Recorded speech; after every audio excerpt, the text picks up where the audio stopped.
বোনারপাড়া রুটে ঢুকে পড়ছি। ও নো শিট, এটা কি হলো?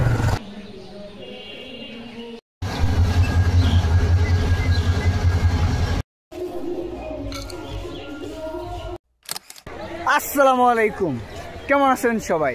আমরা চলে আসছি বোনারপাড়া স্টেশনে। বোনারপাড়া রেলওয়ে স্টেশন বাংলাদেশের উত্তরাঞ্চলের গাইবান্ধা জেলার একটি গুরুত্বপূর্ণ রেলওয়ে স্টেশন ও জংশন। এটি গাইবান্ধা জেলার সাঘাটা উপজেলায় অবস্থিত এবং বাংলাদেশের অন্যতম পুরাতন ও ঐতিহ্যবাহী রেল জংশনগুলোর মধ্যে একটি। ব্রিটিশ শাসনামলে উত্তরবঙ্গের চা, শস্য ও অন্যান্য কৃষিপণ্য সহজে কলকাতায় পাঠানোর জন্য রেল লাইন নির্মাণের উদ্যোগ নেওয়া হয়। সেই প্রেক্ষাপটে 1905 সালের দিকে বোনারপাড়া রেলওয়ে স্টেশনের যাত্রা শুরু হয়। এটি পরে জংশনের রূপ নেয়, কারণ এখানে বিভিন্ন দিক থেকে ট্রেন আসা যাওয়া করত, যেমন বালাসী, কাউনিয়া, গাইবান্ধা, সুন্দরগঞ্জ এবং রংপুর অভিমুখে। বোনারপাড়া জংশন পূর্বে মিটার গেজ লাইনের অন্তর্ভুক্ত ছিল। এটি ছিল কাউনিয়া বোনারপাড়া বালাসী শাখা লাইনের গুরুত্বপূর্ণ কেন্দ্রবিন্দু। আজ আমরা এসেছি গাইবান্ধা জেলার প্রাণকেন্দ্র, উত্তরাঞ্চলের সবচাইতে পুরাতন স্টেশন বোনারপাড়া রেলওয়ে স্টেশনে। আমরা এখন আছি গাইবান্ধা জেলার ফুলছড়ি থানার বাদিয়াখালী এলাকা।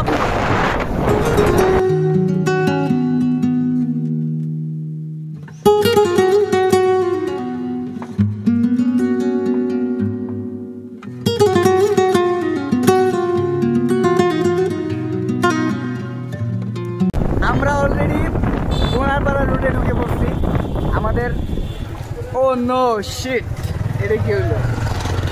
আমাদের আর বেশি সময় লাগবে না, আমরা প্রায় চলে আসছি। তো এখানে বাদিয়াখালী পার হওয়ার পর, বাদিয়াখালী সাইনবোর্ড পার হওয়ার পরে আপনারা কিছু দূর 2 মিনিট আসলেই একটা ব্রিজ পাবেন।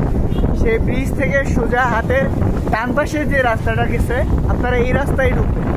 আর যদি মনে করেন যে না, আমি আসলে কোনো ঝামেলাই চাচ্ছি না, তাহলে ভাই আপনাকে গুগল ম্যাপ দেয়া আছে, আপনি গুগল ম্যাপ দেখে দেখে চলে আসবেন। আর সবসময় গুগল ম্যাপের উপর বিশ্বাস করলে মারা খাওয়া লাগে, এটা জানেনি। তো সাবধান, ওকে? রাস্তা একটু জনবসতিপূর্ণ। আপনারা যদি বাইক নিয়ে আসেন তাহলে অবশ্যই খুব স্লোলি আসবেন, একটু সতর্কভাবে আসবেন। আর যদি গাড়ি নিয়ে আসেন, প্রাইভেট কার, হাইস, তাহলে তো আরও সতর্কভাবে আসবেন। কারণ একটি দুর্ঘটনা সারা জীবনের কান্না, হোক আপনার, হোক পথচারী, হোক এলাকাবাসীর জন্য সতর্ক থাকবেন, সুস্থ থাকবেন।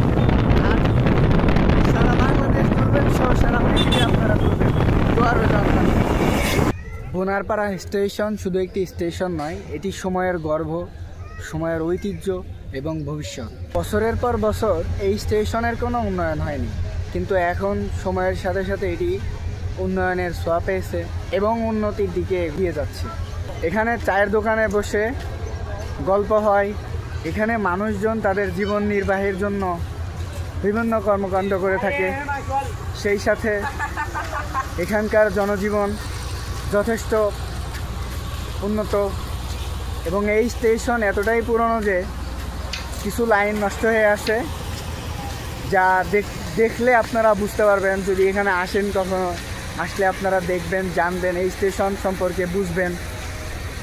তো আমি যতটুকু চেষ্টা করেছি আপনাদের দেখানোর, ততটুকু দেখালাম। আরও কিছু দেখাবো। এখানে ট্রেন আসতেছে, যাচ্ছে, মানুষজন উঠতেছে, নামতেছে। এই ঐতিহ্য নিয়ে এই বোনারপাড়া স্টেশন।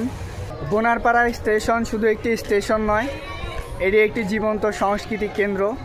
এখানে ভোর থেকে রাত পর্যন্ত যাত্রীদের আনাগোনা, হকারদের ডাকহাক সব কিছু মিলিয়ে এই স্টেশন যেন অন্য একটি জগতে পরিপূর্ণ হয়।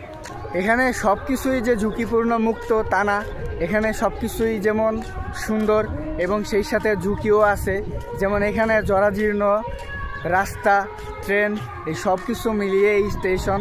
পরবর্তীকালে এখান থেকে গাইবান্ধা ও রংপুরের সঙ্গে যোগাযোগ স্থাপন করা হয় এই জংশনের মাধ্যমে রংপুর, দিনাজপুর, কুড়িগ্রাম ও লালমনিরহাট অঞ্চলের যোগাযোগ সহজতর হয়। 1947 সালের দেশভাগের পরেও বোনারপাড়া ছিল ভারত-বাংলাদেশ রেলওয়ে যোগাযোগের একটি গুরুত্বপূর্ণ অংশ।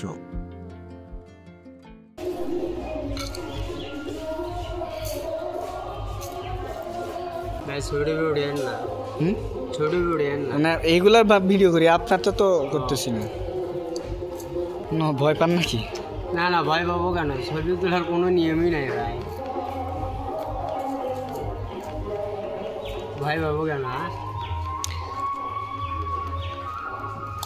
মানুষ তো চায় না, মানুষ তো চায় একটা আনন্দ, যে ওনার যে আপনি যে এত সুন্দর করে বানাচ্ছেন। না ঠিকই আছে, আপনি কি চাবেন না যে? না ঠিকই আছে। আর আমি আপনাদের স্টেশন নিয়ে ভিডিও করতেছি প্রায় ঠিকই আছে, 1.5 ঘন্টা যাব।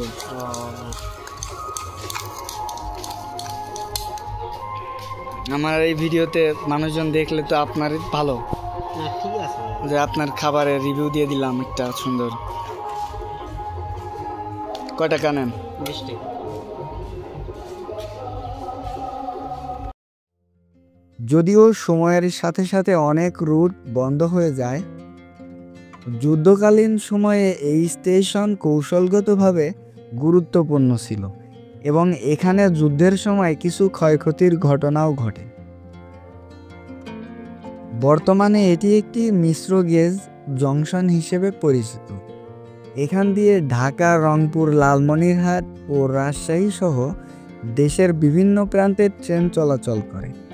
তবে আগের মতো ট্রেনের সংখ্যা এখন তুলনামূলকভাবে অনেক কম এবং অনেক পুরনো রুট বন্ধ হয়ে রয়েছে। বোনারপাড়া জংশনকেও আধুনিক করে তোলার পরিকল্পনা রয়েছে, যাতে এটি আবার উত্তরবঙ্গের যোগাযোগ ব্যবস্থায় কেন্দ্রীয় ভূমিকা রাখতে পারে। বোনারপাড়া রেলওয়ে জংশন শুধু একটি জংশন নয়, এটি উত্তরাঞ্চলের ইতিহাস, যোগাযোগ ব্যবস্থা ও অর্থনীতির একটি জীবন্ত সাক্ষী। এর ঐতিহ্য আজও রেলপ্রেমীদের মনে এক বিশেষ স্থান দখল করে আছে।